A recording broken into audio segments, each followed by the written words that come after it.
थाना सदर पुलिस खानपुर के मंशियात फरोशों के खिलाफ बड़ा क्रैकडाउन। ईद के लिए तैयार की गई भारी मिकदार में कच्ची शराब बरामद और मुलजिम गिरफ्तार। इस सिलसिले में SHO असदुल्ला मस्तोई ने प्रेस कॉन्फ्रेंस की है। खानपुर से जानते हैं अपने नुमाइंदा सलीम मुगल से। जी सलीम, प्रेस कॉन्फ्रेंस के हवाले से क्या अपडेट्स हैं, आगाह कीजिएगा। जी बिल्कुल, DPO असद सरफराज की हिदायत पर SHO सदर खानपुर असदुल्ला मस्तोई ने कच्ची शराब बनाने वालों के खिलाफ क्रैकडाउन तेज कर दिया।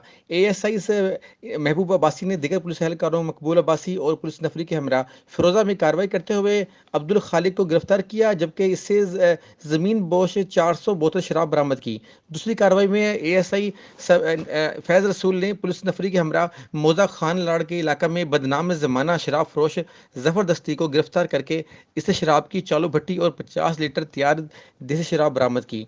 SHO असदुल्ला मस्तोई ने प्रेस कॉन्फ्रेंस करते हुए बताया कि हमारे कमांडर DPO असद सरफराज की हिदायत पर जिला भर में शराब फरोख्त करने वालों के खिलाफ बड़ा क्रैकडाउन जारी रहेगा। इन शराब फरोशों की लिस्टें तैयार कर ली गई हैं। ईद के मौका पर नौजवान नस्ल को बर्बाद करने वालों को हरगिज माफ नहीं किया जाएगा। जी।